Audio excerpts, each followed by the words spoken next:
This is a multifaceted, multi-agency effort that is going to rely on citizens when it comes right down to it as well to complement our efforts. And what I mean by that is there's a lot of common sense things that we can all do over the course of today, whether or not you're in southern Indiana and you're dealing with ice, or central Indiana with ice and snow, or northern Indiana with a lot of snow and ice. We're going to pay attention to the minute-by-minute changes that the weather brings all throughout the state, whether it's 2 inches or 18 inches of snow, but there's a lot of common sense things that we can do. Number one is we would ask for your patience and your cooperation if you need to be out on the road over the next day, 2 days, 3 days, even into the weekend as the snow that's not plowed starts to really get packed in. Want to make sure you're not, when you're out, if you have to be out, that you're not tailgating. We've got a lot of people out on the roads right now that are trying to make it safe for you. And so please don't tailgate. I think, Superintendent Carter, you got a rule that whoever has the most lug nuts usually wins. And so when you've got these plows out there doing their job, they're risking their safety too, so that you can remain safe. So give them the proper space. And again, that just goes back to that patience. If you see a power line down, again, we mentioned there's going to be ice and snow. If you see a power line down or trees down, don't go near the power line, obviously. Again, common sense, get it reported. If you're around a potential fire hazard, call 911. Get that reported in as fast as you can.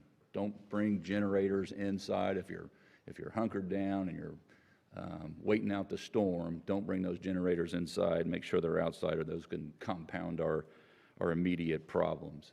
Would also say don't, again, back to the patients, don't overexert yourself when you're shoveling out. Space it out, time it out, make sure that you don't overdo it and end up in the hospital as well. Please check in on your neighbors, especially those that are shut in, and especially if we do have power outages throughout the state of Indiana. A lot of times folks can be forgotten, and we don't want that to happen. So we'll all be on standby as well as your local governments. But we want to make sure that neighbor by neighbor is checking in on one another. If you slide off the road, I'm sure the superintendent will elaborate on this.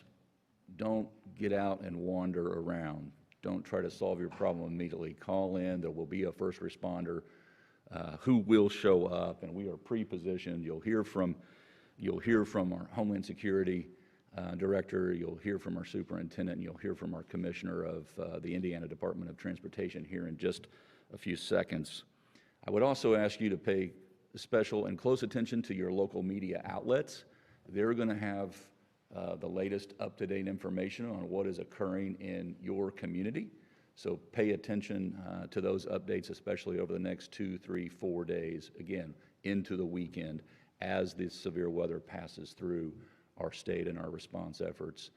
And then lastly, I would just suggest, if you're so inclined, you can put on your cell phone, NDOT has rolled out in the last about month and a half an app that you can check on. You've got about, 900 trucks out right now. You've got just under 1,700 employees pulling 12-hour shifts. You can see what those drivers are seeing, and you can see the progress that's being made. All this just to say that in my 5 years here, this is the first truly statewide weather event that has prompted us to have a response effort statewide. And it will require expertise in different areas at different times, and we just ask for your cooperation.